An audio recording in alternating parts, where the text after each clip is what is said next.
Madhava Kunja Bihari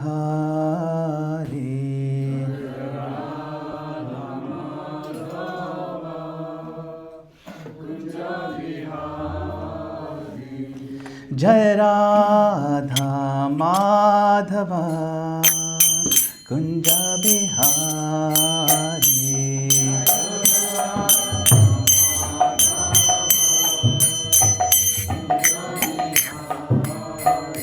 Jaya Gopi Jana Vallabha Girivaradhari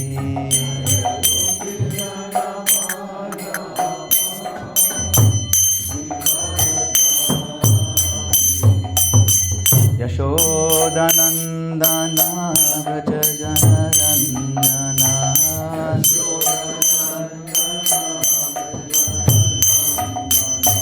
Yashodanandana Vraja Janarandana Jamuna Tira Vanachari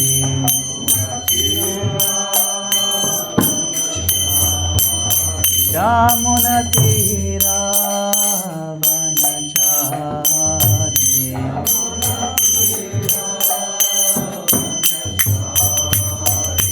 Jaya Radha Madhava Kunja Bihari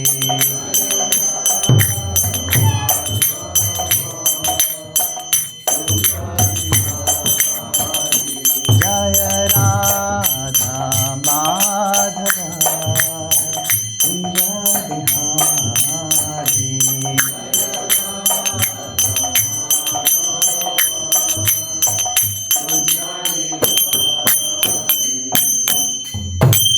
Shri Radha Madhav ki, Shri Radha Giridhari ki, Srila Prabhupada ki, Granthara Srimad Bhagavatam ki, Jai Go Pranande, Hare Krishna.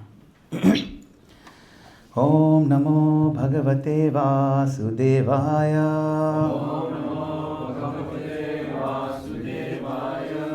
Om Namo Bhagavate Vasudevaya.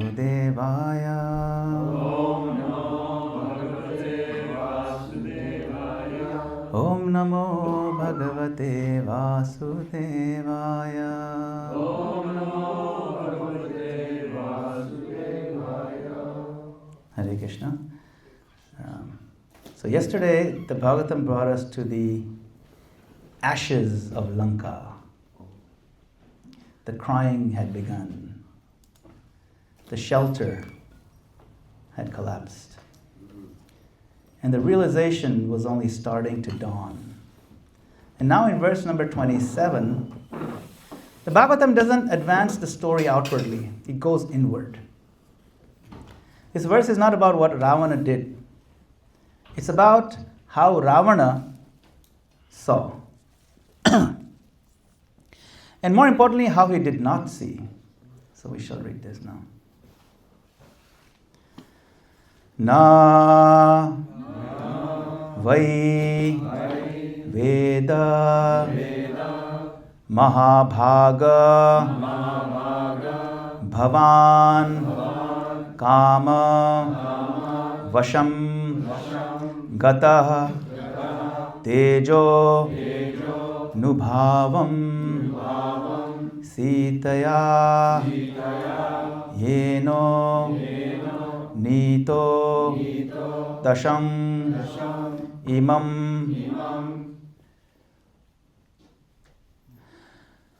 Navai Veda Mahabhaga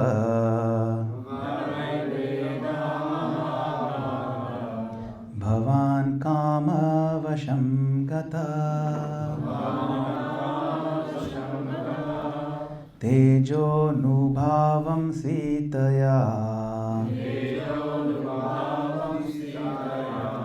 Yeno Nito Dashami Mam Navai Veda Mahabhaga Bhavan Kama Vasham Gata Tejo nubhavam sitaya. Yena nito dashamimam.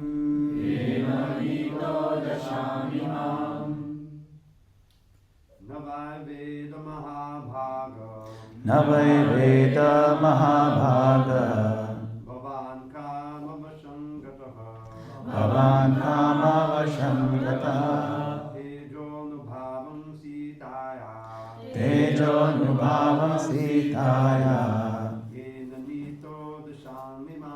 Yena Nito Dashamimam. Navai Veda Mahabhaga. Bhavan Kama Vashamgata. Tejo Nubhavam Sitaya. Yena Nito Dashamimam. Navai Veda Mahabhaga. Bhavan Kama Vashamgataha. Tejo Nubhavam Sitaya. Yena Nito Dashamimam.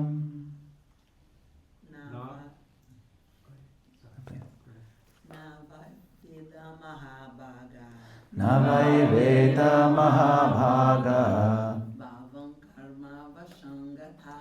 Bhavan Kama Vashamgata.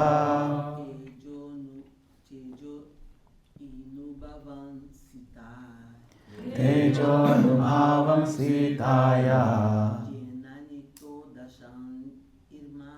Yena Nito Dashamimam.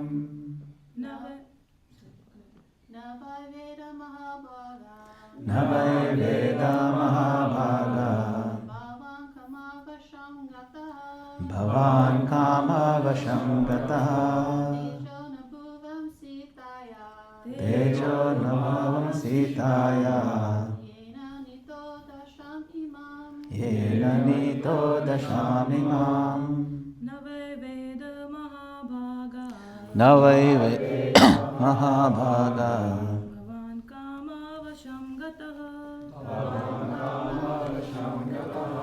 Tejo Nubhavam Sitaya. Yena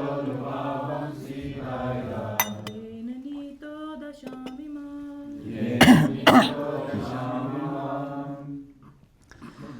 Na, not. Vai, indeed. Veda, did know. Mahabhaga, O greatly fortunate one. Bhavan, yourself. Kamavasham, influenced by lusty desires. Gata, having become. Teja, by influence. Anubhavam, as a result of such influence. Sitaya, of Mother Sita. Yena, by which. Nita, brought into. Dasham, condition. Imam, like this destruction.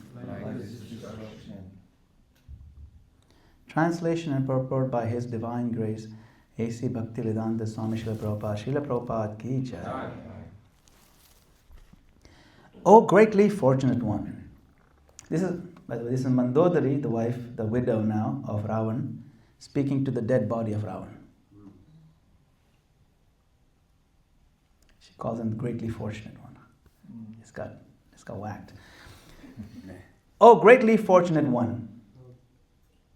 You came under the influence of lusty desires, and therefore you could not understand the influence of Mother Sita.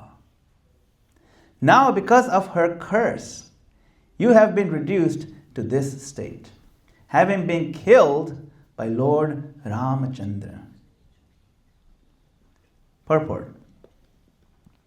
Not only was Mother Sita powerful, but any woman who follows in the footsteps of Mother Sita can also become similarly powerful. Yeah, that's big.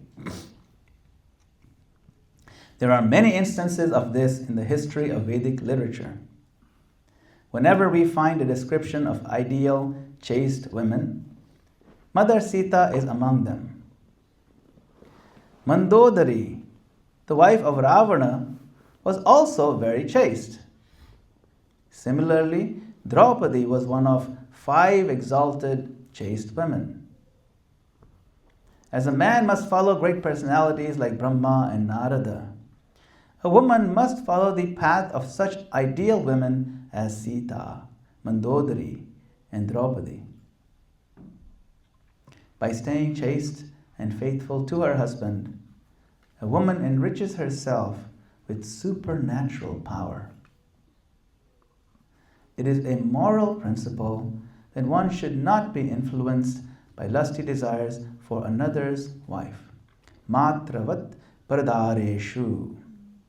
An intelligent person must look upon another's wife as being like his mother. This is a moral injunction from Chanakya Shloka.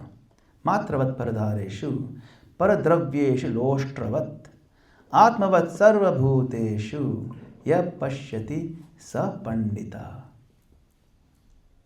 One who considers another's wife as his mother, another's possessions as a lump of dirt, and treats all other living beings as he would himself, is considered to be learned.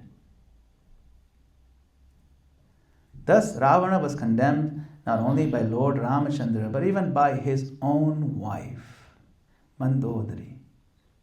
Because she was a chaste woman, she knew the power of another chaste woman, especially such a wife as Mother Sita Devi. Purport ends here. Om Jnana Timirandasya Jnana Jana Shalakaya Chakshamitam Yena Tasmai Shri Gurave Namah. I was born in the darkest ignorance, but by the mercy of my spiritual master who opened my darkened eyes, I am now here.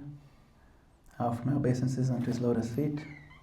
I offer my obeisances unto all the devotees gathered here as well, and seek your kind blessings and permission that I may reach Srimad Bhagavatam in your presence.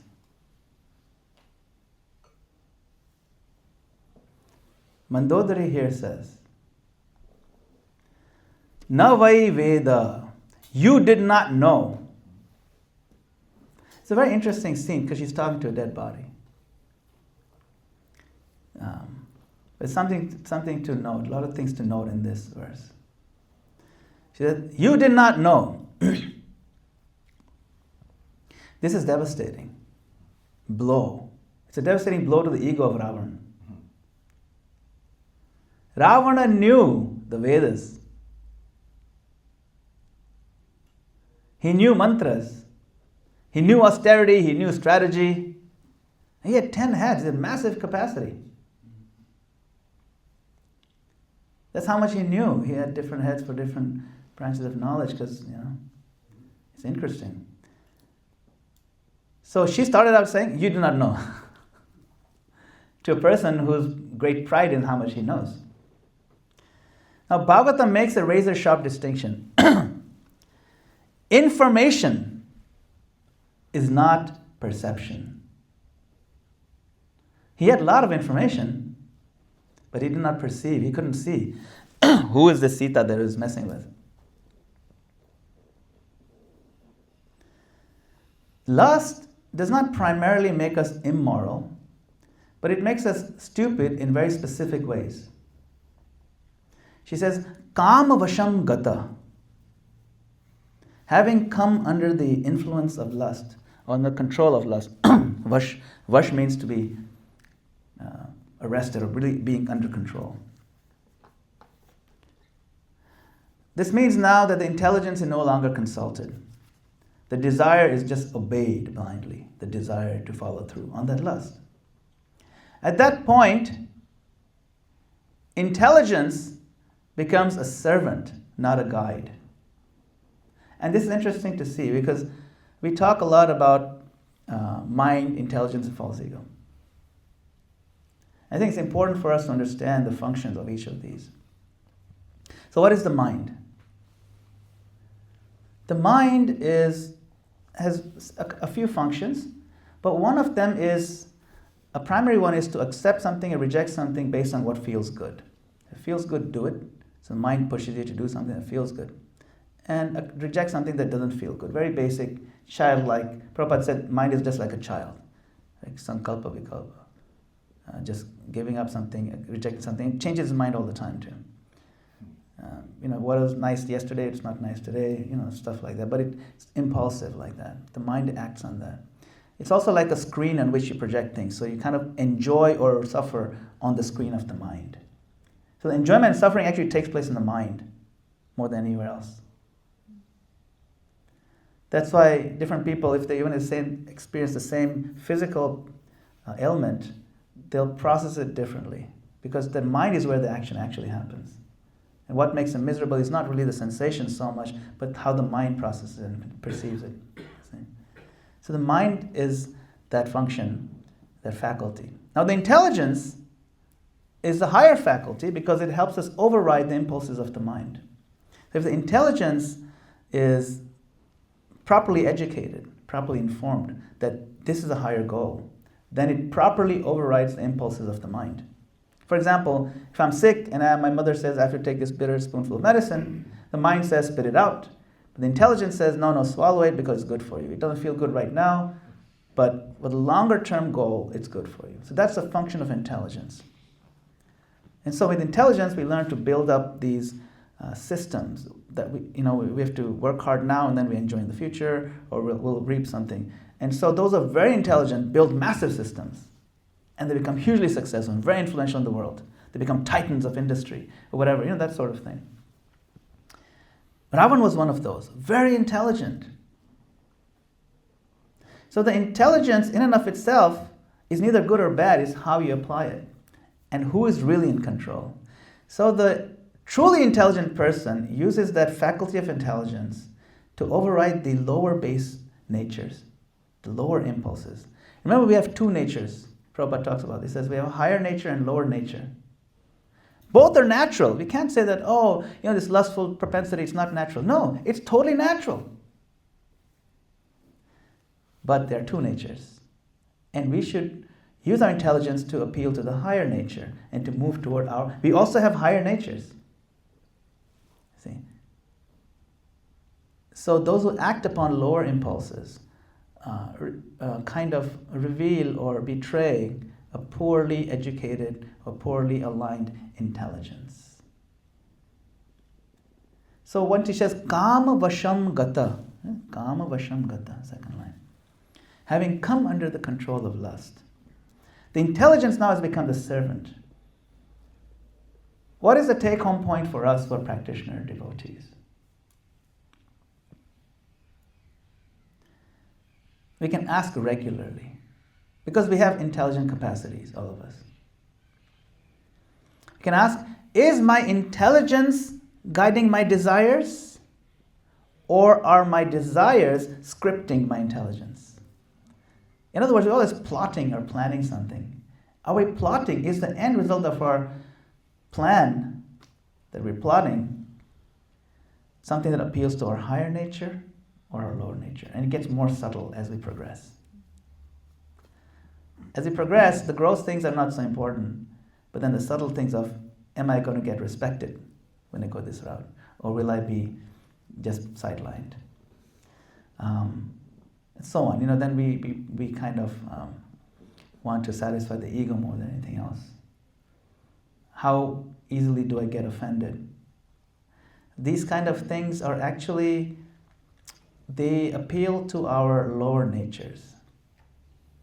So we have to always evaluate, is my intelligence guiding my desires? Because the desires are what we come with when you come in Krishna consciousness. We have a bunch of desires. Some of them are taking us upward and some of them are taking us downwards. And we carry the whole bag with us.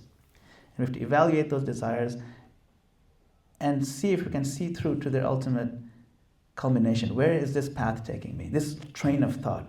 What station is it going to stop at? Is my intelligence guiding my desires, or my desires scripting my intelligence? This single question can actually save us years of damage, even as we're practicing. Because always good to check our motives in as honest way as possible. It pleases Krishna when we do introspective thinking like this to try to be more like He wants us to be. Simple as that. We can pray to the Lord, my Lord, please help me be more like You want me to be. I know I have my desires, but please help me purify my desire and align my intelligence so the purification can be optimized and accelerated. So, Kam Vasham Gata. This is what happened to you, Ravan. Then, she talks about this Tejas. This is the third line, Tejo. Anubhavam Sitaya. Tejo Anubhavam Sitaya. She says, Ravan, you fail to understand this very important principle. What is that? Tejas. Tejas of Sita, this special, you can say, energy. It's not aggression. Tejas is not charisma. It's not confidence or dominance. Tejas is a concentrated moral alignment. It is like a spiritual voltage. Ravan, how did Ravan see Sita? Ravan saw Sita as beautiful, isolated, vulnerable. What did he not see? What did he fail to see? This is what she's telling him. You failed to see these aspects of Sita, Ravan, with your 20 eyes. What did you fail to see? Immovable fidelity, inviolable dharma, and contained desire. And when you have contained desire, it turns into fire. Focused, pure desires.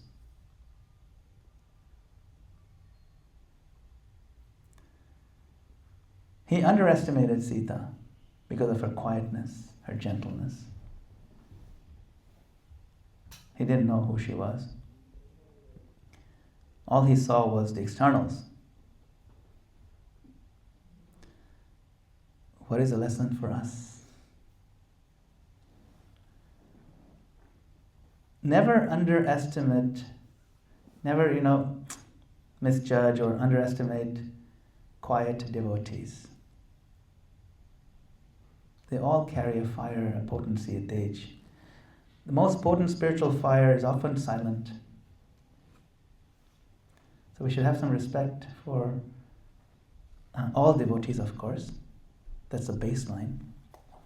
But we should also keep in our mind it's very likely that the quiet ones, or even the not quiet ones, but just devotees in general, carry a great deal of potency by the mercy of the Lord. We offer respect. All levels of devotee, regardless of whether Kanishta, Madhyam, or Uttama.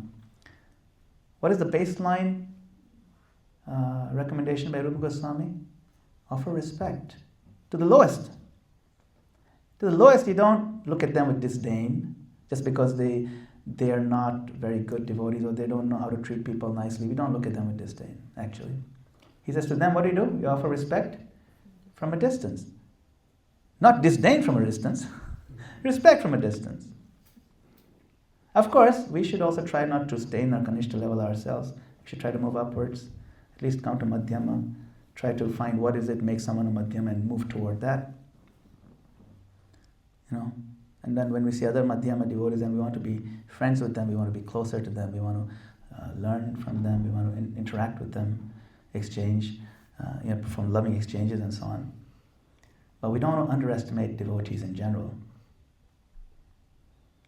So this is a lesson for us. Why was Sita Devi's power completely invisible to Ravan? Because Sita Devi never raised her voice. She never threatened. She never resisted physically. Her power came from absolute refusal to bend internally. So this Bhagavatam teaches us a very interesting counterintuitive truth. The more our desires, I said the lower desires, are restrained for truth, the more power it generates. Every act of restraint, we can offer it as a flower to the lotus feet of the Lord. It pleases Krishna when we have a choice to succumb to our lower desires, and we make the right choice, and we choose not to, and say, my Lord, I could have gone the wrong path today, but I offer this act of restraint unto your lotus feet as a flower. It pleases the Lord. The Lord knows what we're struggling with. He knows more than we know. So the more we restrain our desires, the more power it generates. Modern culture teaches us the opposite, unfortunately. It's a lie. It's like the more you give in to your desires, the more peaceful you'll be. But that's not the fact. We see. Otherwise, everybody was so peaceful, they'll be happy and be dancing on the streets and hugging each other. No, it's not happening. Just fighting each other and invading countries and things like that. Modern culture teaches the opposite, but we know that's a lie. The take-home point for us, it's quite a few, that let us, of course, making progress in spiritual life is always about a little bit of struggle, trying to overcome our lower natures. Some of the biggest challenges is to even acknowledge our lower natures. We tend to deny them. We tend to be defensive about it. So it's not easy to do, but let's see if we can evaluate ourselves every single day, question our motives in what we do, question our approach in how we speak and what we say. We want to generate spiritual power in our hearts, not for a selfish reason, but so that when push comes to shove in the future, that power will come to help us. Dharma rakshati rakshita. If you protect dharma, your principles, then when time comes, the principle will come to protect you. It's a very interesting statement. So power is not produced by these kind of outwardly expressions. It's produced by aligning ourselves internally to our spiritual values. Because the battles really are within here. The external battles are not the real battles for us.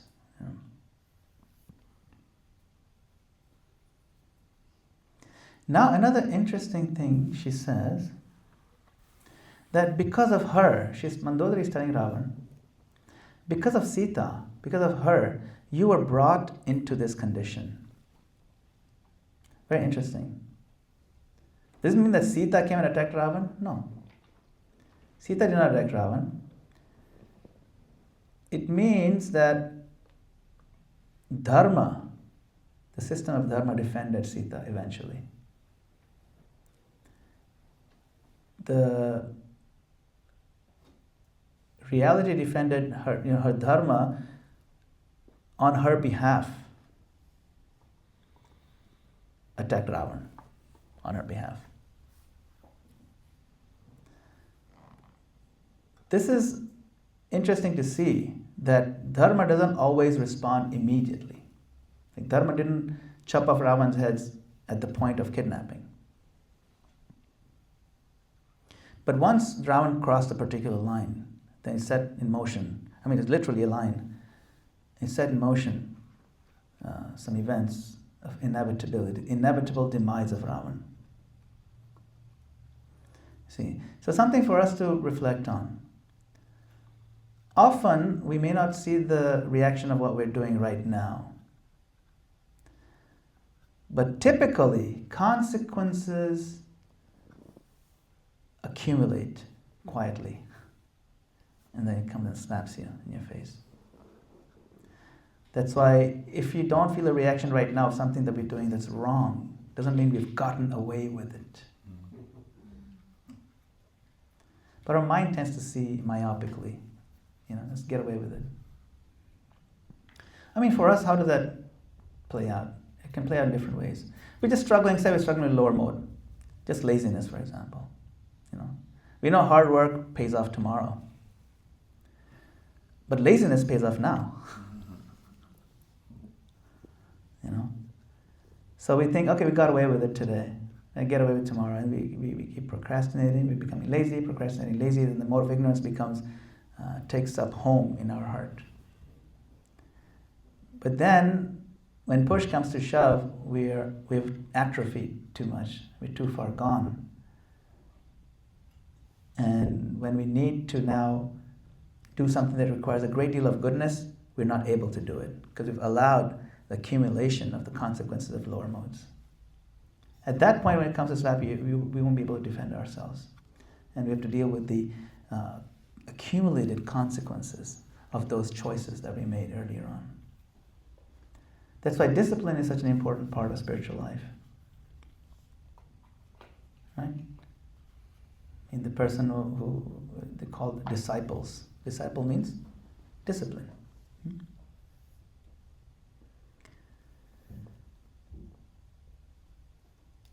Now, Prabhupada talks in the purport quite a bit about this notion of chastity. He lists 3 very chaste ladies: Sita Devi, Mandodari, and Draupadi. What is this chastity? It's not about social control or repression. A lot of people frame it that way, especially those who are trying to attack the entire Vedic paradigm. There are people who attack the Vedic paradigm. And you don't see many of them in the West, you actually see them in India itself. They're very much invested in completely undermining the whole Vedic system. And so they try to portray good as bad. Yeah. So it's not, this try to show that this is repression, this is about social control, and so on. But what does chastity mean? Chastity means placing our desires exactly where they belong. Look at all the inventory of our desires and put them in the right places. Give it the right priorities. And this applies both to men and women, okay, not just the women. For the men, chastity is found in restraint, in respecting boundaries, and honor, being honorable. This is chastity for men. And for women, what's called chastity is quality of fidelity, steadiness, and a sense of trust. It's the same principle, but they apply differently because you're leveraging the strengths and weaknesses of your particular bodily condition. But the responsibility of chastity lies on both sides, both the men and the women. It's not that only women have to be chaste. Oh, look at this list. It's only women listed, so men can do anything they want. No.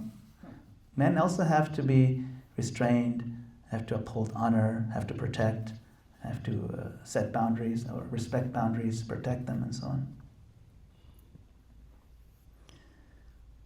Chastity is not denial.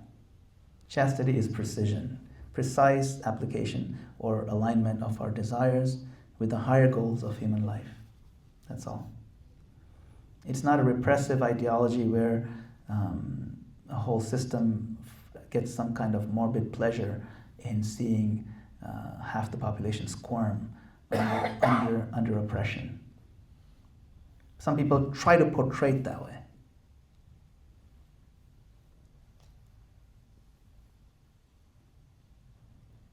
Now, interesting to see, Mandodari didn't have the 10 heads and all the systems, right? But she could see what Ravana never could. And Prabhupada writes about that. Mandodari condemns Ravana, but without hatred. She's not hating him, she's condemning him. Why? Because chastity produces clarity. It gives a level of maturity that someone who is unrestrained can never get the depth of maturity that comes from chastity. Because she had clarity. She loved him. She was crying tears when he died. She benefited from him. She took shelter in him and so on. But she also saw him accurately. She wasn't in denial. And that comes out here, you see. So, we can distort any good quality. It's in our nature. Lust can distort loyalty. You think we're being loyal to a particular thing. But if you're viewed through a sense of lust, then your loyalties can get misaligned and distorted. Chastity purifies loyalty, put in the right place. So what's the take home? It's very interesting. It's a very sophisticated and complex situation here. Because Mandodari loves Ravan. She benefited from him. But she could also tell him the truth. And by the way, it's not that only after he died that she's talking to him now. Don't do it. It's bad that she did it. Even when he was alive and when he was planning and plotting kidnapping of Sita and when he got her, she told him, don't do this. This is really bad. She was his main wife, the queen, right, empress. And she was insisting. She wasn't afraid to tell him. Of course, he didn't listen to her, but she wasn't afraid to speak up even then. Very lovingly and respectfully she spoke to him, but she was also firm that this is really a wrong path you're going down. It's going to be the demise of not just you, but the entire kingdom. So when someone lovingly tells you the truth in your relationship, we should really sit back or look at it objective, try to be objective, so especially if someone has your best interest in mind. And if someone cannot lovingly tell you the truth, check whether desires are distorting the relationship. See, so clarity is very important. And clarity comes from this austerity. Clarity comes from chastity.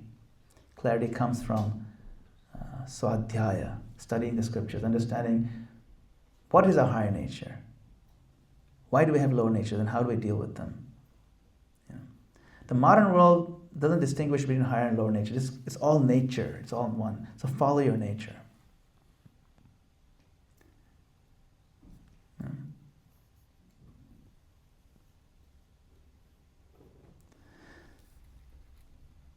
Prabhupada quoted, he's quoted this a lot, Chanakya Shloka, Matravat Paradareshu. Seeing another spouse as one's mother is not repression. It is actually optical correction. When we're children, we actually see it properly.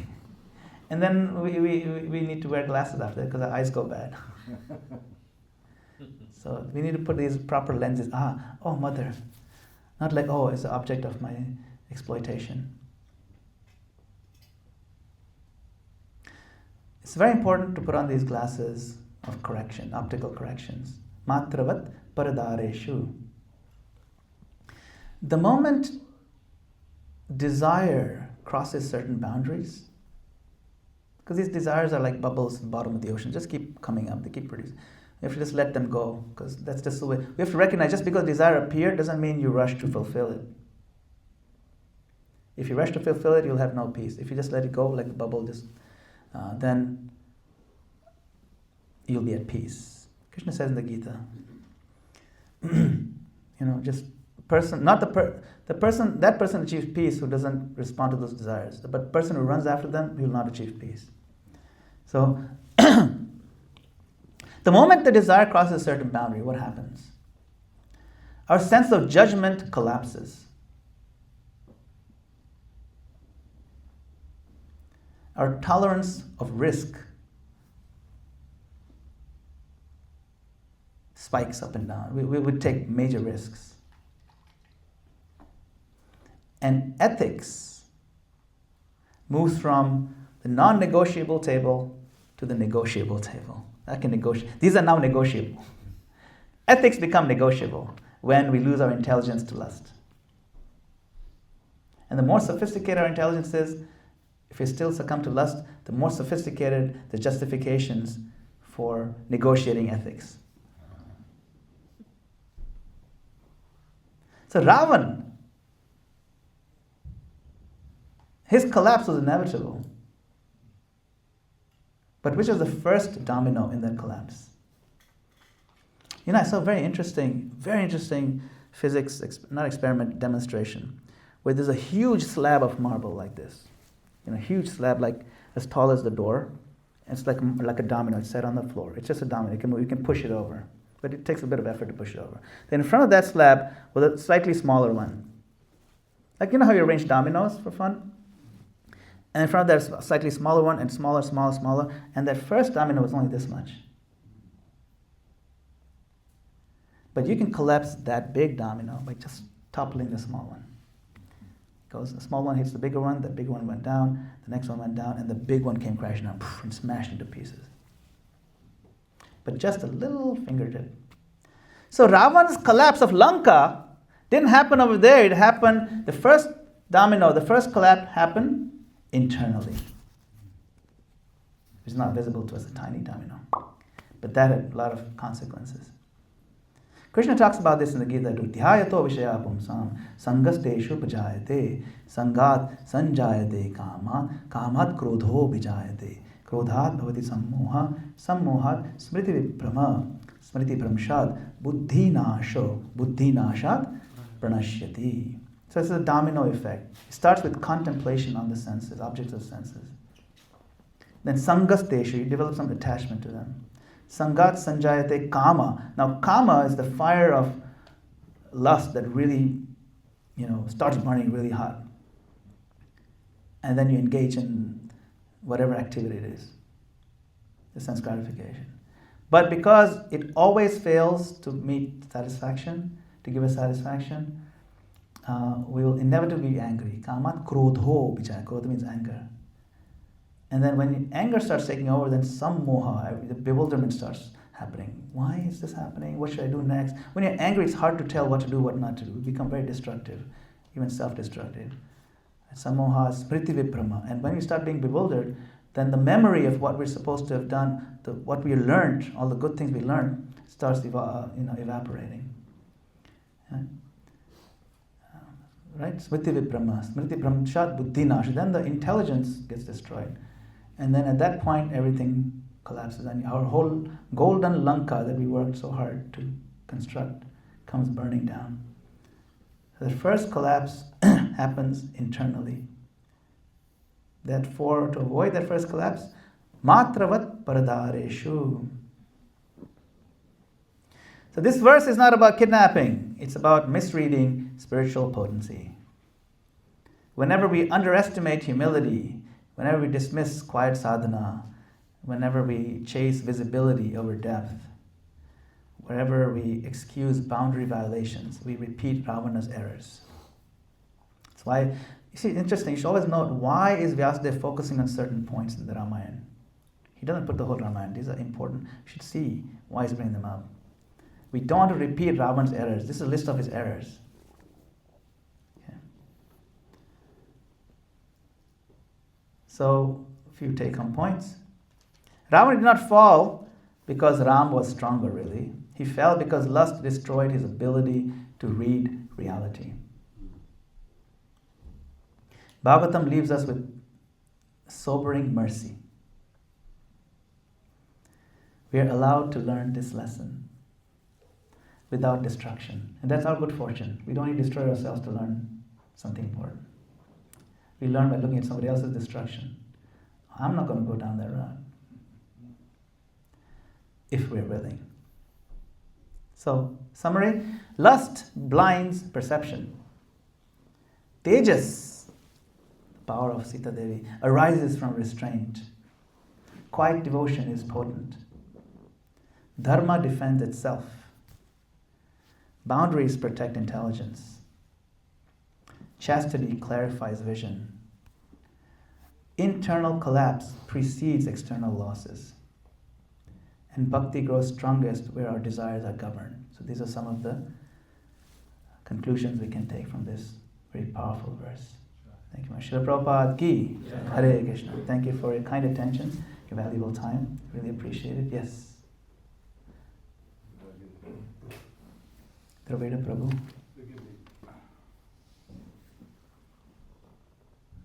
So, this is one verse that Lord Chaitanya speaks to Sanatana Goswami at the beginning of the section of his instructions about Abhideya, about practice. And it's exactly according to the theme of this class and the theme of the verse. I'm sure you know, Prabhupada quoted all the time, Kama dina katinapita palita duvani desha tesham jata maina kadana nattapano prashantihi utsvijayata nadiyatupate sampratam bandhabuddhis pamayata kshavanamabayam mamniyam swapnavasi. This is the verse that Ravana never chanted. In how many ways have I sought to obey the seductive demands of my wicked desires?